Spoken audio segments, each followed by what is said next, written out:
Thomas Massey decided to show how complicated inflation is, how hard it is to understand. So he did a little video where he took a dude's iced tea, it looks like good thick tea. Then Massey did this, This is what happens when you have a quantity of something, pouring the water then into you it. add more to it. This is dilution. The principle is so simple that a child can understand. And you can create this little science project at home. Sorry, you can have your tea back. Well, it's not really so much their tea anymore as it's tea mixed with water. It's diluted. Wow, that was easy. So maybe Zach Abraham can help us understand how this applies to life. Maybe we can also talk about free speech. It's so interesting to see a guy who is my dear friend and brother, and on this program every week, having the same concern I do about this stomping of free speech. It's an unmitigated disaster, according to left-leaning journalists who are running out of ways to talk about how bad this is. We'll talk about that. We'll talk about Boeing. And remember where you were when you heard the reality of Boeing, plus the forgivable loans Kamala Harris wants to give out to black men, but just black men, and much more, as we say in the business. We'll talk about this with the help of, Bulwark Capital Management, KnowYourRiskRadio.com, and with God Almighty. The Todd Herman Show is 100% disapproved by big pharma, technocrats, and tyrants everywhere. Now, from the high mountains of free America, here's the Emerald City exile, Todd Herman.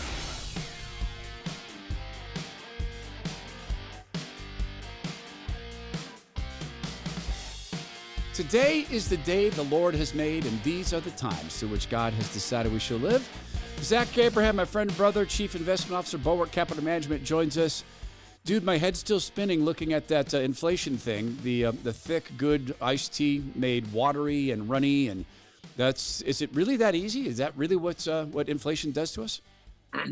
I mean, yeah, that's obviously a very very simplistic look at it, but yeah, I mean, that's it in its simplest form. I mean, bottom line, right? It's just currency degradation and loss of purchasing power over time. And that I think the way that we were having this discussion yesterday here in the office on our own podcast, that based on the way the world is set up and the way technology is shifted, I think that you're going to see, I don't think traditional traditional measurements or levels of inflation are going to adequately describe what we're dealing with.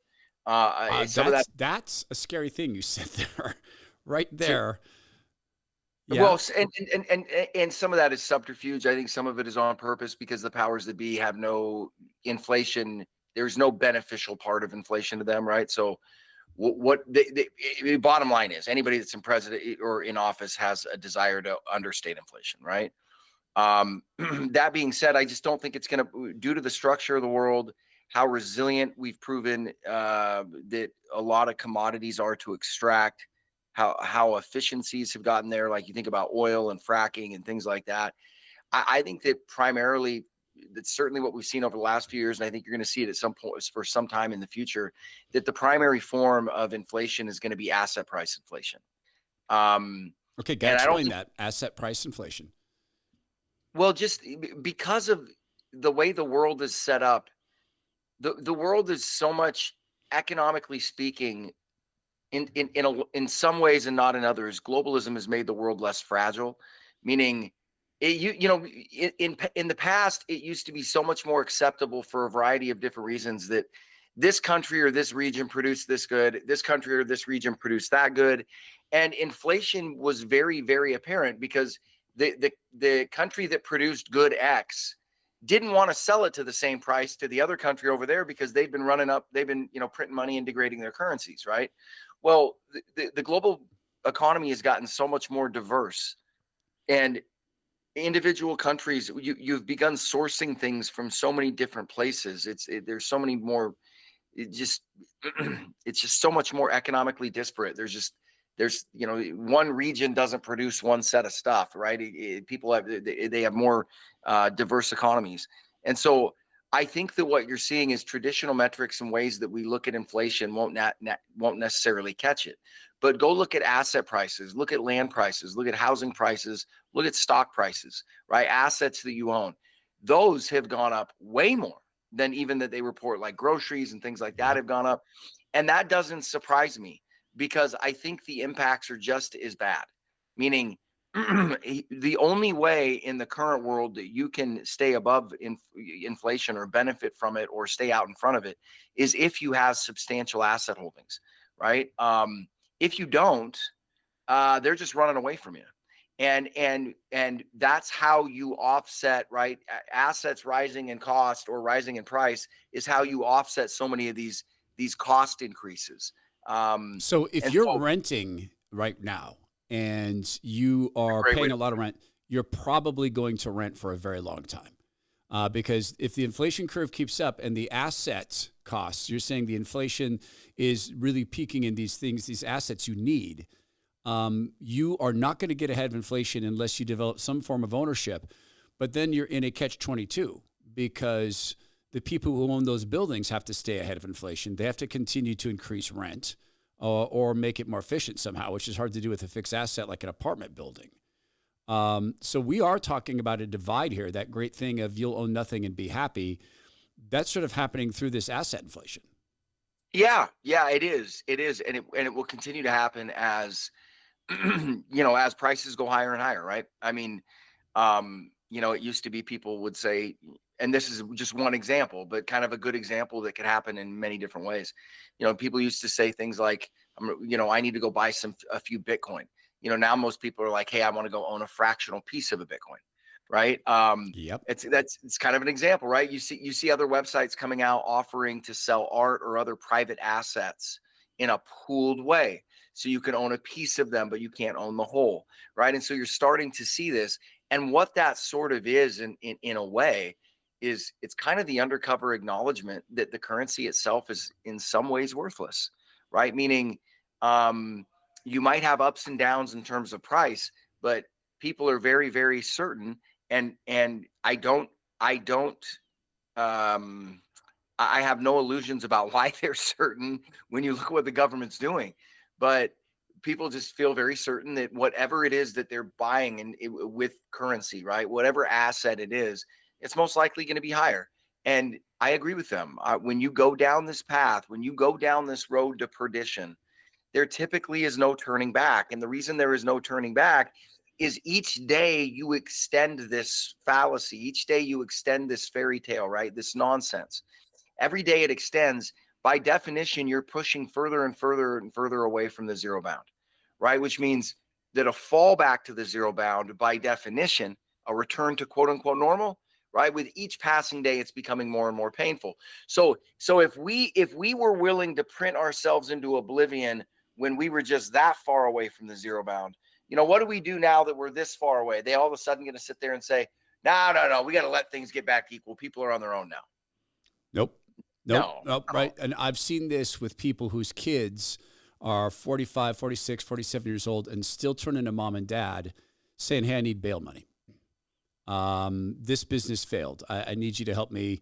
Right. And right now you're not really going to go back to when they're 17 and say, okay, you got to start doing things on your own, because you can't reinstall normal at that point.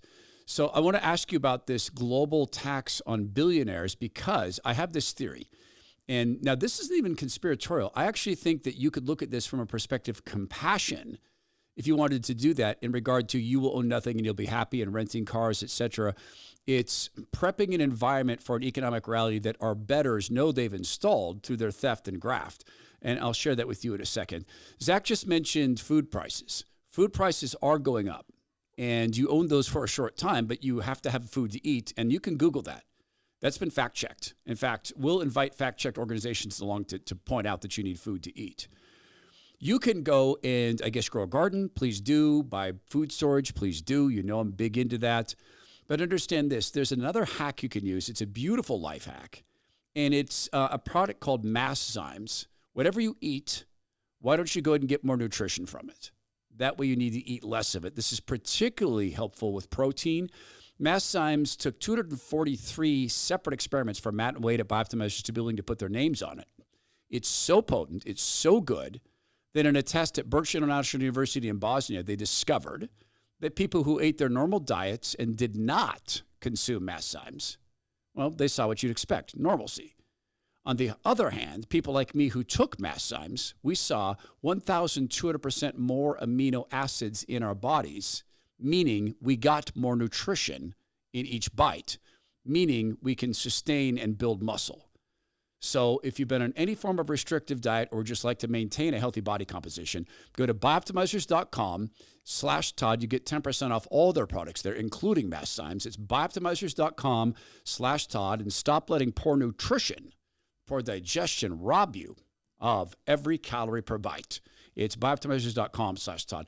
So there is a push, Zach, for a global billionaire tax coupled with the outcome of what we've been being coached on for the past 3 years. We've been told it's going to be a renter's economy. It's going to be a sharing economy. You're going to share cars. You're going to share office places. You're going to share houses. Now you're going to have fractional houses. You've had these apartments, sub-apartments in Asia, tiny, tiny little apartments. And now you have stand-up apartments being pitched, stand-up airplane flights being pitched, right? And so I've seen them normalizing the environment of you're not ever going to own anything, and that's very, very normal, coupled with this billionaire tax to get $5.7 trillion globally. So let me unpack what I'm making the case of. Do you think they've been prepping people of 18, 19, up to 25 years old for the reality that, guys, it's a good thing not to own?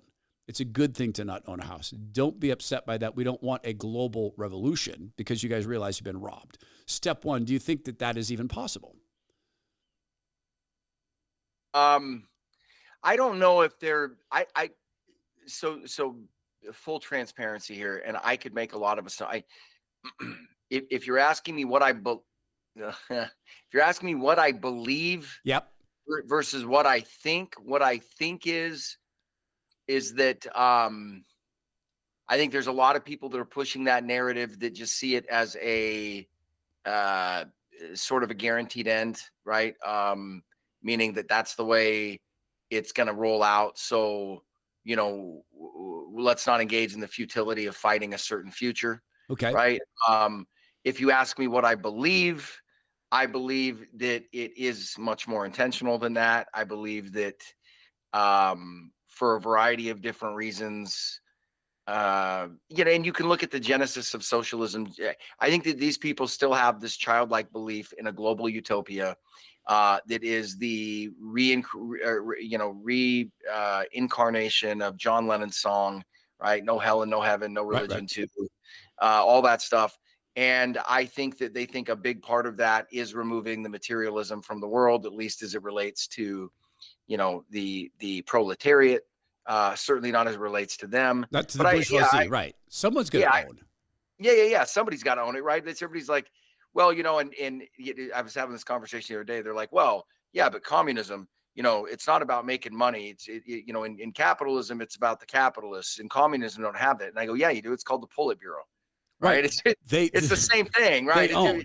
Yeah, we've got, they own like crazy, right? It's all you're just referring to them as two different things. At least one's honest about it. The other one isn't. So I think that they are prepping people for that. I think that, like I said, I think that there's a confluence of things there. I think that there is a big contingent of people that just sees that as a necessary end to move the world in a direction that they think is more moral and more correct. I think that there are other people that really are probably in the back rooms twisting their mustaches and petting their hairless cat. George Soroses of the world, right? That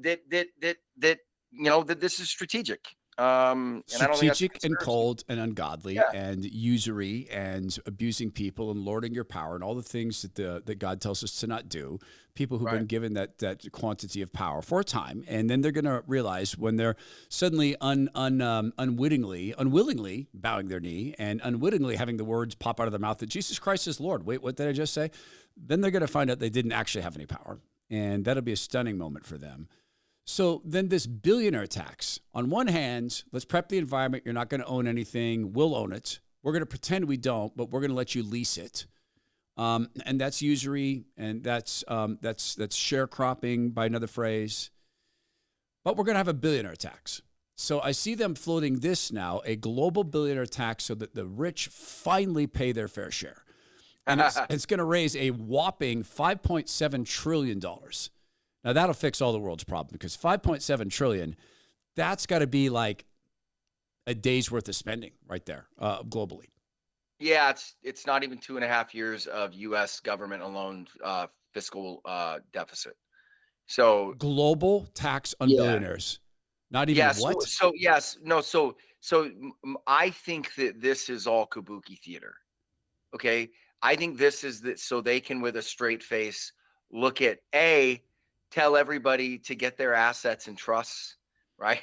Yep. And then B, they can look at the populace and say, see, we put that in place. We tax those billionaires because, I mean, make no mistake about it. That's who these people work for. Right. I mean, it's hand in glove. To assume one is there without the other is ridiculous. And I think, what I think is you'll probably end up, and they have other examples of that. I was just reading a story the other day that should be of no surprise to anybody that's paying attention. Was it yesterday? What country was it? There was a country that said, we're going to be raising X amount of money in a tax raise on wealthy people. It ended up, it might even have been a state. And I think it was a separate country. Anyway, it ended up bringing in like less than 1/20th of what was predicted. But a bunch of those people ended up moving them and their goods outside of the country. I think it was France. I think maybe it was. Yeah, I think it was France that they announced it. They're going to do this. And then and then they're gone. And wait, that's not fair. Right now they're going to create an exit tax. Have you seen this? California wants to create an exit tax. Wait, you're taking your business to Texas? Oh, that's going to cost you $4 million or something to take your business to Texas. Your economy and society is in good standing when you are charging people money to leave your state. Not to mention the fact that I got to believe that'll get shot down by the Supreme Court. Somebody leaving your state is not a taxable event. Yeah, and you can't. I don't understand how they're leaving your state. So I mean, they're not using your goods or your roads or your services anymore. I can't believe that'll be allowed to stand. Well, there's been so many things. I want to believe you. I want to stand with you on this. But there's so many things that we're seeing that we're not supposed to be seeing. Kamala Harris. I want to get to this free speech thing. I want to talk with you about this because you seem very concerned about that, even more so than fiscal things. And I want to talk to you about why, because that's interesting to me. But Kamala Harris, the people who run her, and this is from Zero Hedge, and you know that they're the best financial site ever. Oh, yeah. Right. I love Zero Hedge. On track to post Democrats' worst presidential election performance with blacks in 64 years, a desperate Kamala Harris smashed the vote-buying button on Monday, proposing an opportunity agenda for black men that includes dishing out $1 million in forgivable loans, $20,000 each. The loans would be offered to black entrepreneurs in partnership with trusted organizations like mission-driven lenders and banks with a proven commitment to their communities. Gosh, Zach, there's certain banks that would line up to hand out these monies instead of it just coming from the government. They'd partner in this. Thank God we've got those banks who are willing to step up and put skin in the game and not make a single stinking dime on it. Isn't that good? It's selfless, man. It's, just doing the Lord's work, right? This is the same swindle as the money for the illegal immigrants. It has to be swindled through banks. You can't just give them the 10 grand. No, you get a debit card in the 10 grand in a bank, but they have a management fee on it. Yeah, and look, it's sort of opaque, and I get that people are busy and all that kind of stuff. What amazes me is, remember how well this stuff used to get hidden and disguised? Now it just isn't. Yes. You know what I mean? Like, now it just isn't. And you're like, if you don't see it, it's because you're not looking. Just like full stop. If you see it, like either you're just risk blind and dumb, right? Or you're making a choice. This is very much like showers and gyms. So let me explain this. This could be risk. I see you. I when I said that, Alex looks at me like, okay, you put God at the center of the show. I better not. So here's what I mean. When you go to a gym, I don't like to shower with other men. I don't like to see naked men. And this is a rule. Tell me if I'm wrong. If you ever want to be seen naked in your gym, try to put your shorts on. You get out of the pool, you've been swimming, no one's in there. Stand there with a towel wrapped around you for 37 straight minutes. Not a single man will walk into that gym. The That moment towel hits the floor. well, it's not just when the towel hits the floor. It's when you have one leg in your shorts. Yeah. And then yeah. that's this. And am I right, Alex? That's a fact. But there's also this, and this is what I mean. They're not even hiding this stuff in fancy language. They're not saying entrepreneurs from certain zip codes, which is how they would do it, meaning, well, it's mostly black men. They're just coming out and saying this. This is just like there's a sort of showering you do in a gym if you have to shower. You go in, you rinse your body so it doesn't stink, but you do not go extensive. You do not... It's a smash and grab job. It's totally utilitarian. Right. It's a surface washing. Yeah, just okay. That's the polite way to say it. But there are men of a certain age who so don't care. Nope. And they're down there with flashlights, and they're also not in a hurry to put clothing back on. No, and that's right. And so. And that's the part that gets to me, is where I'm just like, right. And you got to sit them down and say, hey, sir, listen, there's gym washing, and at surface level, it's like a spray and wash. We do not go hunting. And you're not a 64 Chevelle, no, right? You don't need to air dry. It's not. You don't need to air dry. Yeah, it's not a not a detailing job. You don't need any cherry cloth. Right. You just need to just take that towel and give yourself a good and do it away from me. And by the way, the saunas don't need to be naked. That's all. Nope. No, you don't. Okay, Alex gave me the look. That's it. No, you did. Don't even deny it. So here's the deal. With them being so bold about this, clearly this is illegal. Clearly it's unconstitutional. Clearly you can't give government money to people by race. But the Gates Foundation is sponsoring a professor who has launched a nonprofit, and they are going to fund this guy so that he can go out and encourage segregation in schools. Naturally. No, and this is a real guy. His name is Sharif L. McKee. Envisions a world where all black students are taught by same-race teachers. Gates Foundation, NBC Universal, Nike, the Bezos family. So they don't even care enough to hide it. And I don't even think they can see it. I think spiritual blindness extends into economic blindness, extends into moral blindness. Does that make sense? Well, it does, but I think that you're looking past something, because there's some basic philosophical facts here that are known. Okay. And that is that in education, it has been well established for many a decade that you can have separate but equal educational systems. Oh, I didn't know that. This is known. Yeah. Oh, okay.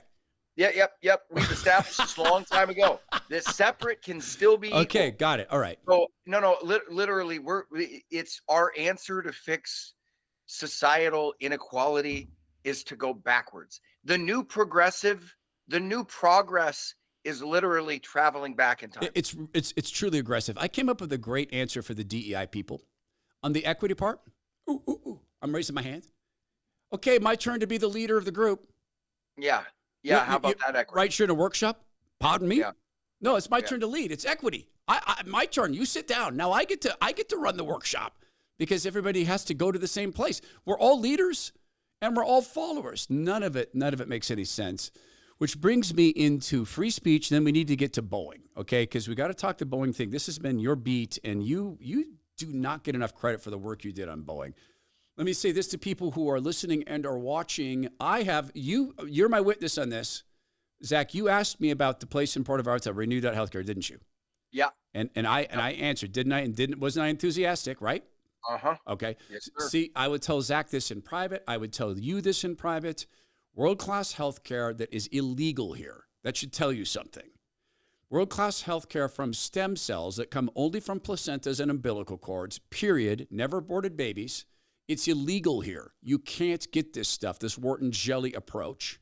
Instead, the umbilical cords and stem cells are usually tossed out as medical waste, and it's illegal for you to put those in your body here. Those cells are designed to build baby. So they're leftover cells. They can build anything in the baby, but they're leftover. You have an issue like an ACL or an MCL, and maybe you don't want to get cut open, or a rotator cuff, maybe you don't want to get cut open, or you have consistent lower back related ailments that can impact your freedom to move, your ability to lift things, your ability to have fun, but you don't want to be cut open. You may not need to be cut open. By looking at your MRIs, and they'll show you how to get access to that to them. It's super easy. They will have a Harvard-certified surgeon in all cases. In most cases, it'll be Dr. Chavez that looks at them. He'll tell you if they can help you. If they can't, they'll deliver the bad news. Hey, you are going to have to surgery, but we can help you recover. In my case, 48 times to 50 times faster than without these stem cells. You can go find out. Go to Renew, RENUE.healthcare. Elevate your quality of life by elevating your healthcare to actual healthcare. Renew.healthcare, RENUE.healthcare. So all the things we're talking about is possible here right now, Zach, because you and I can speak freely right now. I don't know how much of this conversation will survive YouTube. Maybe most of it. I don't think we've stepped on any of the bad things yet, but we'll find out. You have said that you are, in fact, quote me or correct me if I'm wrong, more so than the economics or the power grabbing, the corruption, you seem very concerned about the attack on free speech. So why is that so big for you, being that you're, not a finance guy, you're a dad, you're a Christian, you're a human being, but your profession is finance, you're fiduciary. Why this? Yeah, the quote I put on on Twitter was that I'm far more concerned about the assault on free speech than I am the quote unquote assault on our Capitol. Okay. Right. Wait, there was assault on the Capitol? Yeah, apparently, yes. That's right. The most violent day in history. Yeah, it was a guerrilla group that was armed with red baseball caps, tennis shoes, and blue jeans. Oh, and that is the triumvirate of trouble, is what I call that. Right? When those three things coalesce, freedom is on the run. Right. Got it. Yeah. So the reason why it's an Orwellian experiment in real time. And it's at the bottom, at the end of the day, it's terrifying to me. It's terrifying to me that bellwethers of one of the main two political parties in this country, John Kerry and Hillary Clinton, are both cited inside of a 2-week period of time saying that freedom of speech is the big hurdle, that freedom of speech is the big problem. When you think about how scary of a comment that is, and the fact that that comment is broadly accepted, right? If you do not have freedom of speech, you don't have a Bill of Rights, full stop. Because if you don't have freedom of speech, especially the way that these people are defining it, their freedom of speech is giving government autocratic authority to define what is true and what isn't true, right? That's what their definition of free speech really is.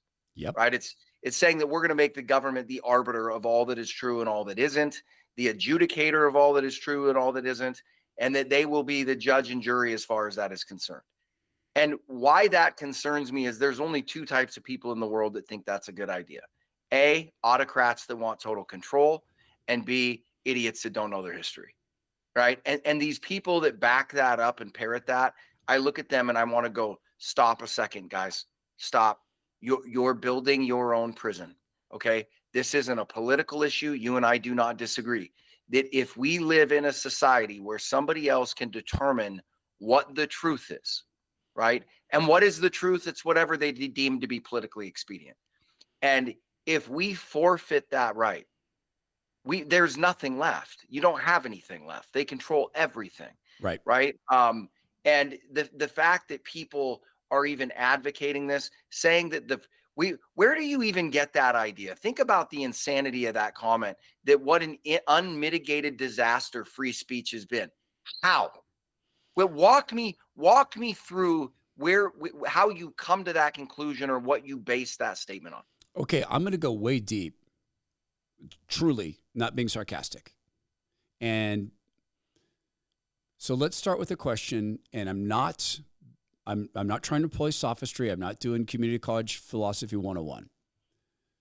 What is truth? Go theologically, because a certain Roman Empire, a representative of the empire, asked this question of the Lord Jesus. What is truth? Truth is not a what. So truth is a who. Mm-hmm. What The I way, the truth, see, and life. pardon Yeah. me, the way, the The truth, way, and the the truth, life. and life. Yeah. All right. Super deep. Everybody who is wanting free speech stomped out, you're right, wants truth stomped out. The truth is a entity. So, A, they can't win the battle because if you stomp out the truth, you've stomped out God. That won't happen. But look at every single one of them, to some degree or another, wants to set up a godhood. You have John Kerry, who wants to be the god of energy. He wants to decide what people eat and when. He wants to decide what people use in terms of the common blessings and what they don't. Hillary Clinton wants to be the arbiter of when babies die, when it's okay to murder a baby.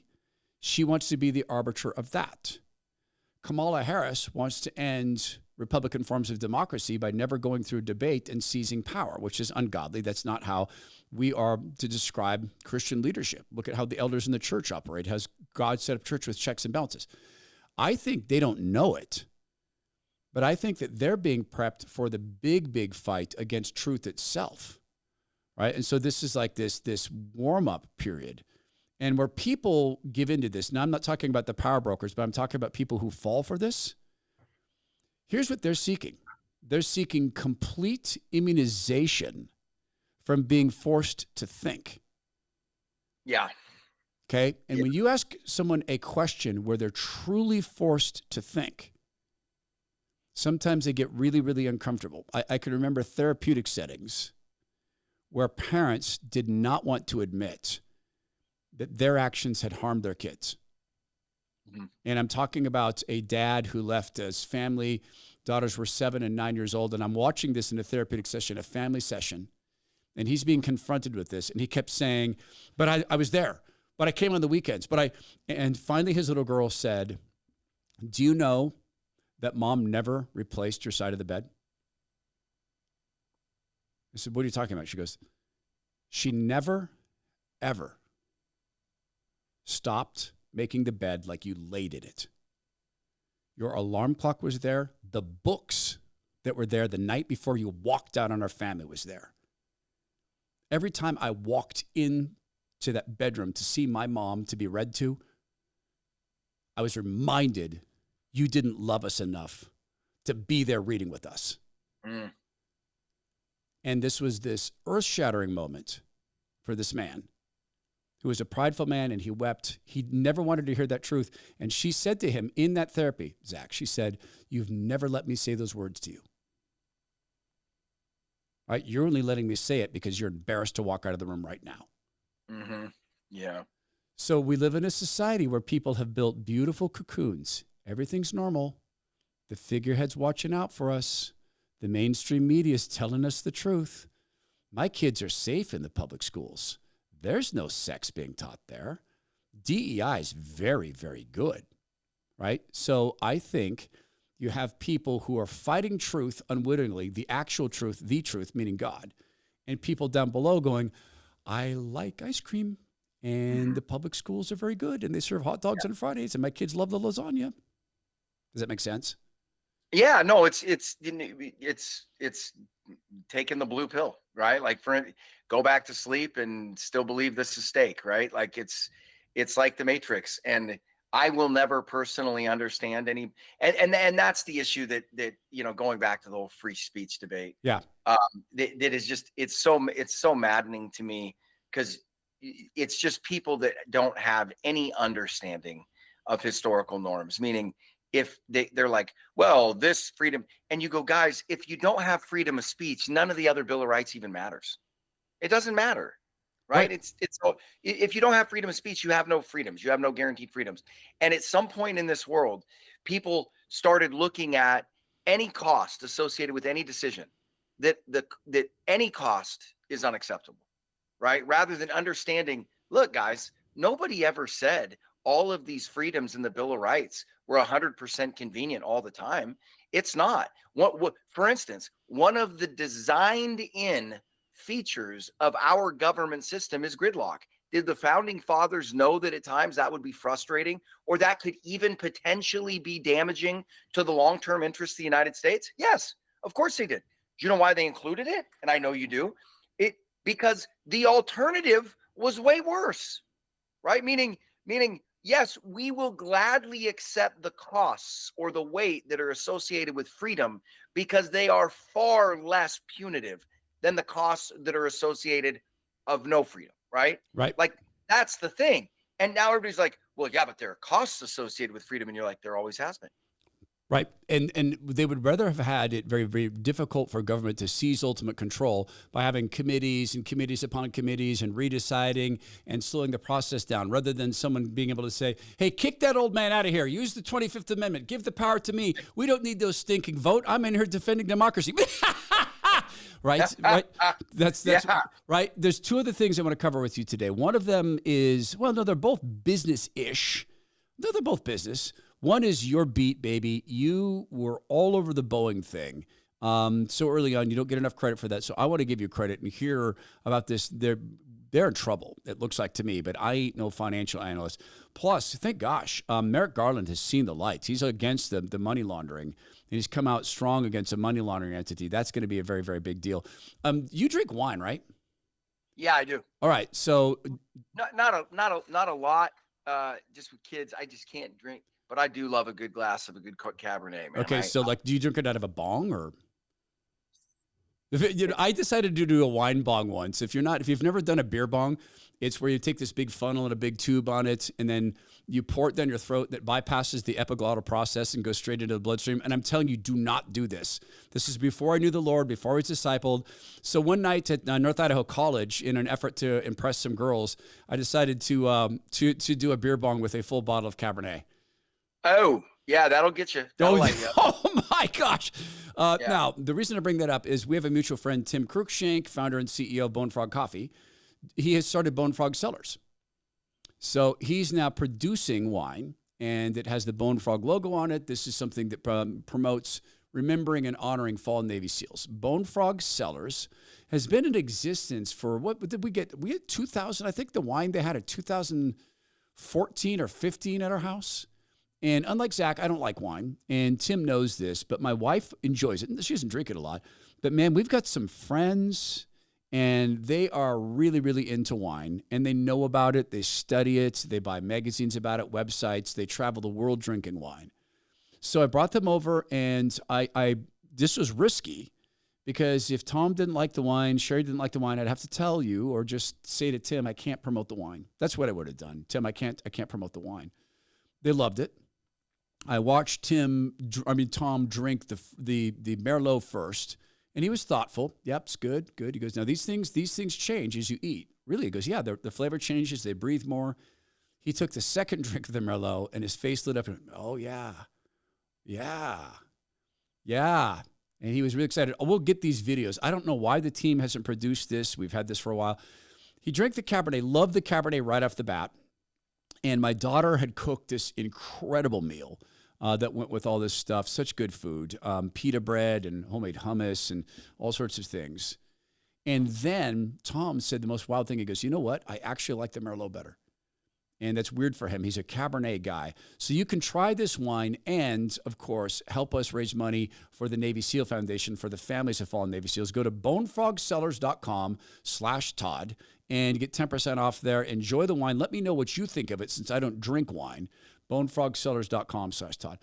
So, Zach, real quick, TD Bank is, man, they're getting buried. A $3 billion settlement with the U.S. authorities because their lax practices allowed significant money laundering. How are they ever going to recover from $3 billion? I mean, that's got to be carried interest for up to a weekend. Am I wrong? I mean, no, you're not.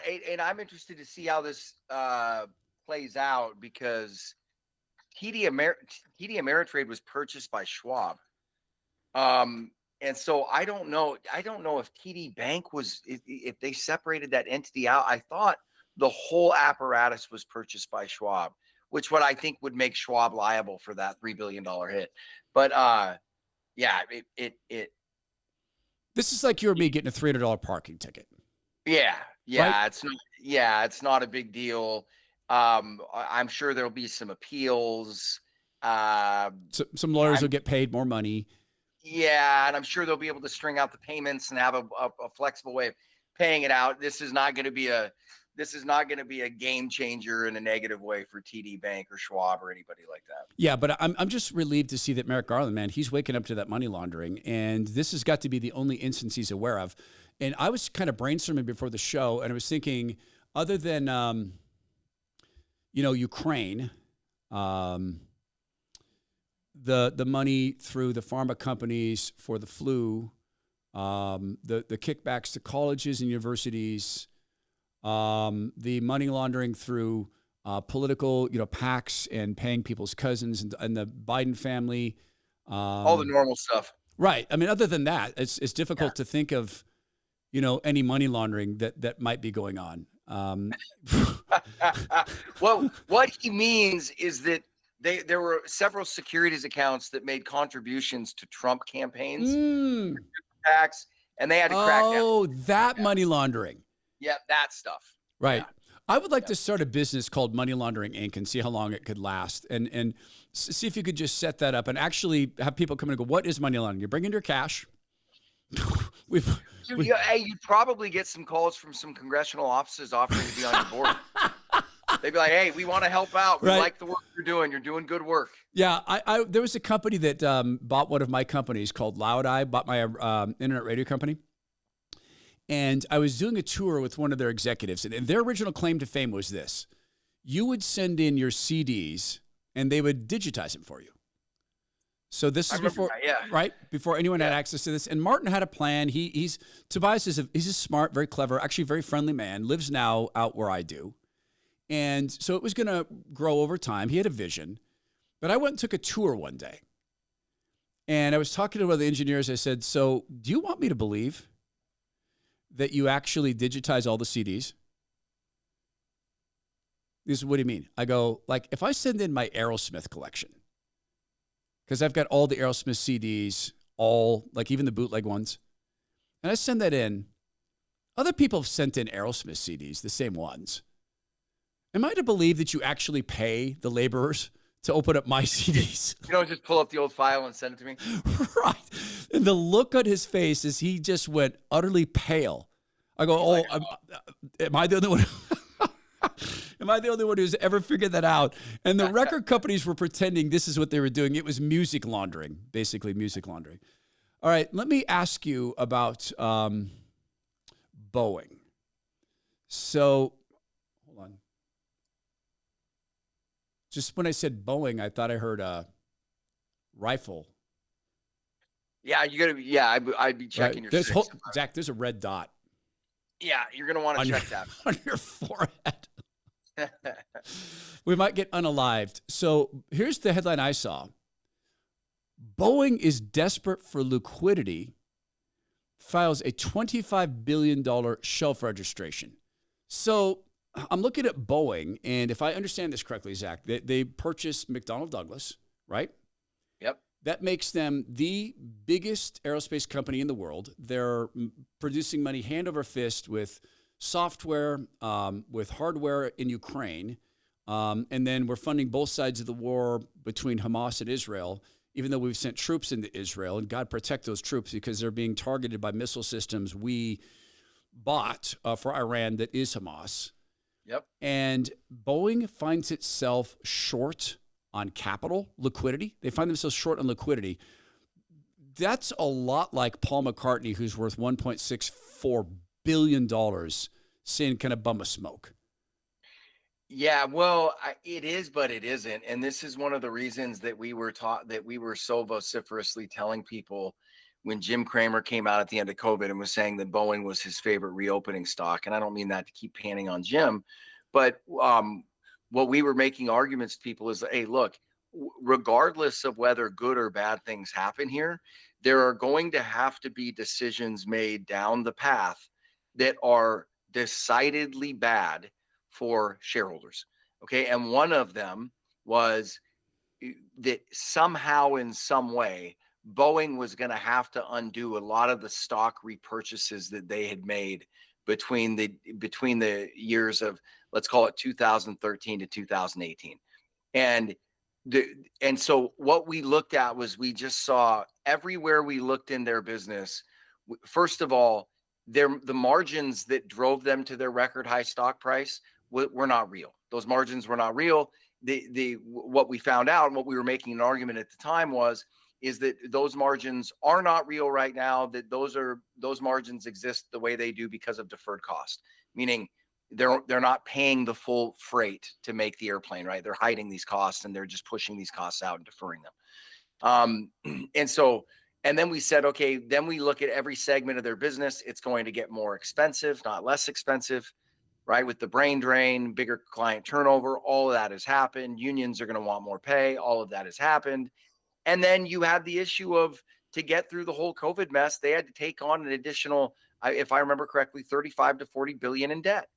And so you looked at the debt servicing costs of that. You looked at the repaying of it. And that's why I told people, I go, look, I don't think Boeing is in any risk of going under per se. But what I know is that people are going to continue to look at the previous highs it was at and think, how can it get back there? What I will tell you is that it's not getting back there anytime, for some time in the future, because it never should have been there in the first place. It wasn't that valuable. That was a perception that the market had, which has been proven to be incorrect. So you look at every part of their business that's more expensive. They still have the debt on the balance sheet from the whole COVID issue. And that's what this thing is all about. And in a way, it's sort of a good step for Boeing, because if you notice, part of this deal includes them selling stock. Okay, so really good issue for investors to understand. I was saying back in 2017, 2018, that I thought it was the height of corporate irresponsibility, the height of misgovernance on a corporate level, and idiocy for Boeing to be buying back their stock. And I had so many people, so many shareholders look at me and go, well, what's your problem? That helps shareholders. Why don't you want to buy back stock? And I go, because you've got an industrial corporation, okay, that is extraordinarily mature, extraordinarily bureaucratic, okay? And they're buying back stock at the highest valuation the company's ever traded at in 40 years, okay? And we were sitting there saying, if you want to tell me how ridiculously irresponsible a CEO is, show me that, right? And why were we saying that? Because we knew that at some point down the road, that stock you purchased, right, that you purchased for that ridiculous price, you could be buying shares right now for 1/4 the price that they were buying them at in 2018, which means what? That each dollar they dedicated in stock buybacks would buy them 4 times as much stock. Okay, they have to know there's a third shoe. Because look at this. We had those crashes that the engineers said, these planes are going to crash, right? Yeah. I mean, that you have monkeyed these planes together and taped them together, and these planes are not going to work. You're not training the pilots. We had the 2 crashes. We had the whistleblowers who got unalived. Yep. Both got unalived. We have a actual criminal investigation now actually proceeding against Boeing. We have fines. We have them, and you gave the great case of, for instance, they decided that they don't need roofs, right? If they're huge manufacturing facilities, we don't really need roofs. Let's put off the roof maintenance and have that as a deferred cost. Yeah. So they bought their shares when they knew they were at risk of a criminal investigation. They knew about these crashes. They knew there was going to be lawsuits all over the place from multiple different jurisdictions. I don't think they knew. You think they're that? You actually think, and I trust you. This organization, people can be CEOs and that stupid? It's not that stupid. It's that delusional, right? Okay. They're smoking their own fumes. Yeah. Things have gone too good for too long. Every single rock they've flipped over in their career. You and I know these people, and true. And I've told young people before, Yep. One of the worst things that can happen to you is that you get success right out of the gate in whatever it is you do. Yep. Because it gives you a false sense of ability. It gives you a false sense of value. Yep. In the investment world, it can actually be very dangerous. And I've heard several very accomplished investors talk about this, that their first 8 or 9 years in the business were just in a bull market, and they just thought things worked a certain way. and they were killing it. And then all of a sudden they hit a rough market and it just rocked them. Right. Right. So I think that's a big part to do. I think it also points to the complete, I think it points to how delicate, otherwise robust and tough and rigorous economies and companies can bureaucracy eats things from the inside out, right? It allows people that are great at climbing the ladder, but may have very little to absolutely no ability to run a corporation, but they just happen to be an all pro when it comes to kissing backsides, right? Or whatever, right? Whatever makes them, because to thrive in a bureaucratic environment has nothing to do with your output or your talent, right? It has abilities, but people always assume, oh, he must be the brightest guy because he's CEO. You're like, no, it usually means he's the best with a switchblade, right? Yep.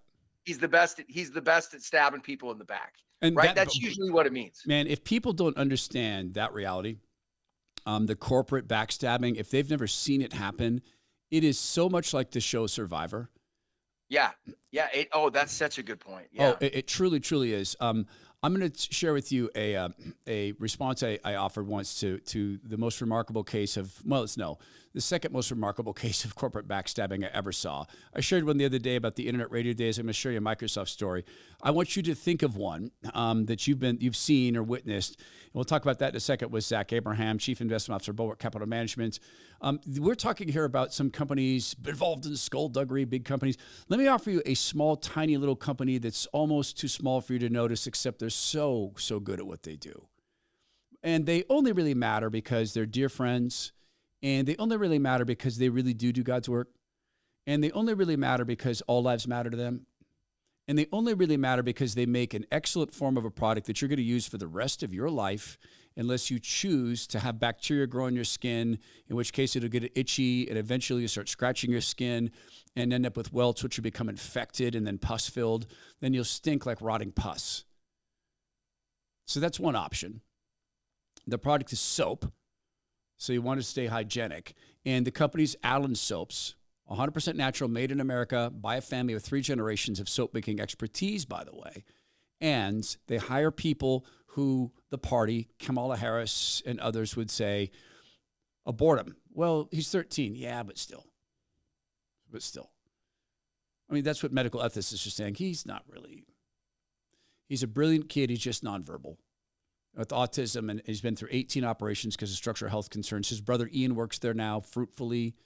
They have hired a young woman who got autism late in life. Can you imagine how heartbreaking that is? Now, to have been supposedly limited, she's thriving there, helping with social media and other things. Very good to see. Or you could continue to buy soap from big companies that simply don't care. The Sue is a number. So, I mean, Allen's is too small to matter, except they matter so much.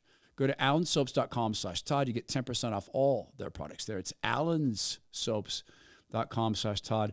Zach Abraham's with me. I'll go first, corporate skullduggery. So, Zach, I'm in my office at Microsoft, and I get an email, fevered email from my boss. Hey, can you pop into, and I don't remember the conference room. It was Red West C. It was on the 3rd floor. Can you pop in real quick? And I write back and said, hey, I'm doing something. He goes, pry 1. And I said, hey, I'm on a phone call. Then I get the prize 0, which is priority 0. This is bigger than anything, so come in here.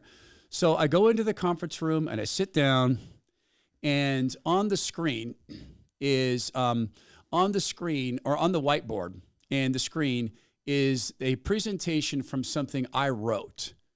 And it was a plan I wrote. And my boss was presenting it as his. And the entire room had been listening. He was posing as if it was his plan. And so he said, I'd asked my chief strategist to come in. He actually had a lot to do with this. So I just wanted to get his opinion on this. We had some questions about the finances and then some of the legalities. Hey, Todd, can you address these things? Here's what I do. Oh, wow. Rob, you're giving me way too much credit. I didn't have anything to do with this. He goes, no, don't be humble, dude. I mean, you had a lot to do with this. Rob, this is all your work, man. I don't think I can be helpful. I'm so sorry. I'm kind of lost. And the look on his face, he turned red from toe to head. rage, sweat. And I finally said, well, what did he think your response was going to be? Thanks for he thought I was just going to play ball. Wow, boy, he didn't really know you that well. So I said this. I said, well, just looking at the screen, just guessing. And I laid out a few facts that I knew he didn't know. Talk about the RIAA and National Association of Broadcasters and some legalities and some financial detail. But I'm guessing. So the meeting breaks up. I leave, and a senior vice president backs me to the wall in the kitchen. And he turns around, he goes, hey, I saw that. I was like, beautiful. That was beautiful. Everybody knew that was yours. I go, how did they know that? Todd, you're the only person in the world who would name a strategic plan, don't be food. Everybody knew this was yours, and that was beautifully handled. That's hilarious. Get this. He got kneecapped. No, he justly got moved out. He did some bad things, sexual things with younger women who were not his wife and worked for him. So they put him on the beach for a little while, just him. He couldn't have direct reports. He couldn't even have his admin because she was female. So he's going through this retraining process. The first person he wanted to hire was me. Why? Okay, so I'm creative. I'm goofy. I don't know what I'm doing. Therefore, I think of unique plans. But you know what it was? It was that moment. It was going into that meeting and icing my boss with kindness. Yeah. Right? Yeah. So You give me one that you've seen, this knife wielding. And you don't have to make it personal. Maybe you could make it from WKRP in Cincinnati and just pretend it was you. Maybe it was actually Venus flytrap. Oh, man. I've seen so many of them. Thank God that some of those experiences are what convinced me that I was never going to make it in the corporate world, just because I'm not cut out that way. I'm somebody that I think people say this and it sounds romantic and fun, but sometimes it's not, right? Yep. There's the downside to it, but I'm just one of those people where if there's no music, you're not going to see me dancing. And like, if it's not true, I'm not going to say it is, so, but I mean, countless situations like that where, where you'd be in a meeting and you'd hear somebody advocating something.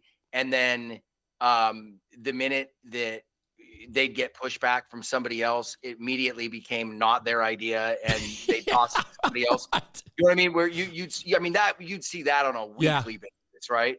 Well, I mean, I agree with you, but Jim, that was right. That was Jim's assertion. I agree with you. Right. Meanwhile, 20 minutes before walking in the meeting, he's gonna love this. They're gonna love it. Just that kind of stuff. Let me some other ones. I was in an interesting perspective to be able to watch some funds that blew up in 0809 of the financial. And when I say it was advantageous to see it and experience it, to see that side of it. It was not a fun experience for everybody involved, but watching everybody just pull away from those messes, and it was nobody's fault. Yes. Right. There was nobody taking the buck. The buck stops here. Everybody, I mean, it was so reminiscent of the whole idea success has many fathers, but failure is an orphan. Yeah. I mean, that failure got left in the alley. Right. You know what I mean? Like they couldn't find the person who signed a thing. No. We don't know. No. And what's funny is that nobody really had an incentive to hold anybody's feet to the fire because they didn't want theirs held to the fire. Right? It was like this mutually agreed upon, like, laissez-faire attitude where we're not going to really have real oversight. Yeah. And no one's going to be held accountable because none of us benefit from it. So, yeah. Well, at least they have Washington, D.C. to turn to. For full and complete accountability, we can always count on that. Right? Absolutely. Right. Absolutely. Always great to have you here, my friends. Wise Counsel Day, Friday with Zach Abraham. We'll talk to you next week. Say hi to your lovely family. We miss you out here in the high mountains, free America. All right. There's winter skiing. Yeah, I know. I know. Okay. And I do like, I got to get my kids out skiing. Get on out here. All right. Take it before. I got to do that. We'll see you soon. All right, man. This Thanks is for having me. Yep, thank you. This is Todd Herman Show. Please go be well, be strong, be kind. Please make every effort to walk in the light of Christ.